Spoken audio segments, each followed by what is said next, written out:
Good evening. I'm Haylee Ficuciello with Englebrook Independent News. Tonight, we take a look at some of the most significant federal prosecutions, sentencings, and indictments handed down across the Western United States during the first week of June of 2026. From a violent hate crime in Washington state to major fentanyl trafficking operations, child exploitation cases, fraud schemes worth millions of dollars, border security prosecutions, and international smuggling conspiracies. Federal investigators and prosecutions remain active across multiple districts. We begin tonight in Washington state. Federal prosecutors in Seattle announced the sentencing of 25-year-old Aiden Hernandez Mariel of Auburn, Washington, to more than 4 years in federal prison for a violent, racially motivated hate crime. Authorities say Hernandez Mariel boarded a King County Metro bus in March of 2024 and began making racist remarks targeting a Black female passenger. Prosecutors say he followed the woman, pushed her off the bus, beat her, stomped on her, and repeatedly stabbed her while shouting racial slurs. A federal jury described the attack as a prolonged assault motivated by race and sentenced Hernandez Mariel to 54 months in prison.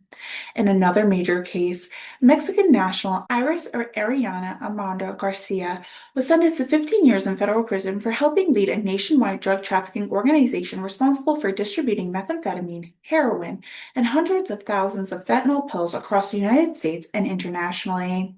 Federal investigators say the organization distributed narcotics throughout multiple states and even attempted to ship methamphetamine to Fiji. Authorities seized large quantities of methamphetamine, fentanyl pills, firearms, and drug proceedings during the investigation. The sentence was further aggravated after prosecutors revealed Armando Garcia allegedly plotted retaliation against a Washington police officer following a major drug seizure. Meanwhile, Iranian national Reza Dimnar pled guilty to federal sanctions and smuggling violations involving military-related sonar technology intended for shipment to Iran through China. Federal prosecutors say Dinar used deceptive purchasing schemes between 2010 and 2014 to obtain restricted U.S. technology while concealing its final destination. And in a massive financial crime case, Newcastle resident Geoffrey O'Regan was sentenced to 5 years in prison after nearly $100 million in fraud proceedings flowed through dozens of bank accounts and cryptocurrency exchange he controlled. Authorities say the scheme targeted investors throughout fraudulent oil storage investment opportunities, with funds ultimately routed to overseas operators linked to Nigeria and Russia. Federal prosecutors also announced charges against a Texas couple accused of operating a psychic fraud scheme that allegedly stole more than $2.5 million from emotionally vulnerable victims. Federal authorities in Oregon continue aggressively enforcing efforts against fentanyl traffickers. Joe Louis Paris Jr. of Ontario, Oregon, was sentenced to more than 5 years in federal prison after investigators seized nearly 200 grams of fentanyl during a traffic stop. In a separate case, New Jersey resident Mark Eager received an 11-year federal sentence for distributing fentanyl on dark web marketplace and Telegram under the vendor name WRSEH10.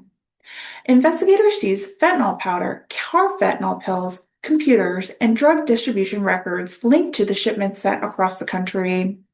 Oregon prosecutors also secured multiple convictions involving child sexual abuse material.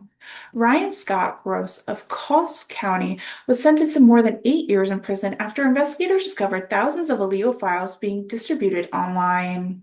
Trevor Slocum Lammers of Junction City received over 3 years in prison for possession of child sexual abuse material.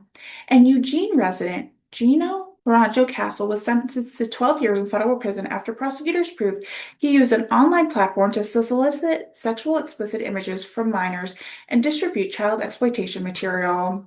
In Salt Lake City, Utah, former school bus driver Michael Ford was sentenced to 5 years in federal prison for intentionally setting a Granite School District bus on fire. Prosecutors say the surveillance video captured Ford igniting the bus while driving. Federal prosecutors also announced the sentencing of Colorado resident Cody Williams to 150 months in prison after he traveled to Utah intended to meet what he believed to be a 13-year-old girl for sexual activity. The supposed child was actually an undercover law enforcement officer. Meanwhile, federal authorities charged Francisco Gonzalez Diaz, a previously removed Mexican national, after investigators seized fentanyl pills, heroin, and methamphetamine during a search of residence in West Jordan. And in a high-profile parental kidnapping case, Utah resident Dane Richmond was charged after allegedly taking his child across the international border into Mexico in a violation of custody order. Federal agents ultimately located the child and reunited them with their mother. In Idaho, federal and local law enforcement dismantled a major Oregon, Idaho drug trafficking organization responsible for distributing large quantities of methamphetamine throughout the region. Four defendants received sentencings totaling more than 37 years in federal prison. Authorities seized more than 17 pounds of methamphetamine during the investigation. In northern Idaho, convicted felon Sean Klin was sentenced to nearly 4 years in federal prison after authorities discovered firearms, methamphetamine, and homemade pipe bombs during a probation compliance check. Investigators say Klin admitted he built the explosive device because he wanted to blow stuff up. In Nevada, a Las Vegas man was sentenced to 5 years in federal prison after a jury convicted him of threatening to murder federal official, judge, and state employee over a 7-month period. Federal prosecutors say Spencer Gear made numerous violent threats intended to intimidate police officials performing their duties. Meanwhile, federal authorities announced new illegal re-entry charges against 3 previously deported Mexican nationals and prior felony convictions. Federal prosecutors also unveil multiple child exploitation prosecutions, including guilty pleas from 5 men accused of distributing thousands of files containing sexual abuse material throughout peer-to-peer networks and online platforms. Federal authorities described the investigation as a part of the ongoing Project Safe Childhood efforts targeting online child predators. One of the most significant federal investigations announced this month came from Southern California. Homeland Security investigators uncovered a sophisticated cross-border drug tunnel from Mexico into a commercial building near the Ota Mesa port of entry. Authorities estimated the tunnel stretched nearly 2,000 feet underground and was equipped with electricity, ventilation systems, reinforcement walls, and rail infrastructure. 4 defendants now face federal charges connected to the operation. Investigators seized more than a ton of cocaine with an estimated street value exceeding $45 million. In another major case, San Diego accountant Alvampo Albami pled guilty to preparing thousands of fraudulent tax returns that prosecutors say generated more than $5 million in improper deductions and credit. Federal prosecutors also announced that 148 border-related criminal cases were filed in a single week in Southern California involving drug smuggling, illegal re-entry, human smuggling, and narcotic trafficking. In Arizona, a federal judge sentenced Navajo Nation member Turman Yazi to 20 years in prison for second-degree murder after prosecutors say he stabbed a man to death and later attempted to conceal the crime by burning the victim's body. Federal prosecutors also secured a prison sentence against an Arizona couple convicted in a healthcare fraud scheme that defrauded Arizona Medicaid system of more than $12 million. Meanwhile, Arizona federal prosecutors filed immigration-related criminal cases against 271 individuals in just 1 week, highlighting the continued volume of border enforcement activity in the district. Authorities also announced a 12-year sentence for a repeat drug offender, Faustino Soto Martinez, after he was caught possession of approximately 40,000 fentanyl pills intended to distribute. In New Mexico, federal prosecutors announced a sentencing proceeding for Romanian national Claudio Pistello, who admitted to participating in a nationwide fraud operation that used fake business websites to steal approximately $1.8 million from customers. Investigators say victims believed they were purchasing vehicles and equipment from the legitimate company when they were actually wiring funds into fraudulent shell companies.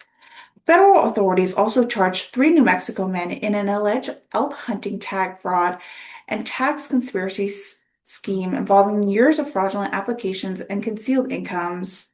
In a separate case, federal prosecutors filed child abuse and child sexual assault charges involving Navajo Nation victims. In Anchorage, Alaska, Anthony O'Connor was sentenced to nearly 6 years in federal prison after investigators discovered child sexual abuse material and AI-generated depictions of child sexual abuse on his electronic devices. Federal prosecutors emphasize the growing concerns surrounding the use of artificial intelligence to generate explicit imagery involving children. Authorities also announced a 10-year prison sentence for Andrew Aquila, a member of the drug trafficking organization responsible for distributing fentanyl, heroin, methamphetamine, and cocaine throughout Alaska. And in a COVID-19 fraud case, Christopher Staggs was sentenced to 2 years in prison after fraudulently obtaining more than $170,000 in pandemic relief funds throughout false unemployment and loan applications. And finally, federal prosecutors in Hawaii charged Ronald Saville of Honolulu after allegedly threatening to shoot up the Michigan state capitol and kill Michigan Governor Gretchen Whitmer. Authorities say Saville later told the FBI he intended to carry out those threats. In another international export case, Japanese national Shota Yamato was sentenced to prison for illegally exporting hundreds of firearm components and tactical accessories from the United States to Japan without required license. Federal prosecutors also announced the child pornography charges against Oahu resident Fletcher Bailey Kopp following the discovery of more than 100 illegal images and dozens of videos on his cell phone. And authorities charged Montana resident Eric Bolt with threatening Hawaii Governor Josh Green and members of his family throughout a series of alleged anti-Semitic communication. From violent crimes and narcotic trafficking to cyber fraud, child exploitation, public corruption, and national security investigations, federal prosecutors across the western United States continue to pursue some of the nation's most significant criminal cases. As these prosecutions move throughout the federal court system, Englebrook Independent News will continue tracking the developments and bring you updates from the courtroom to the community.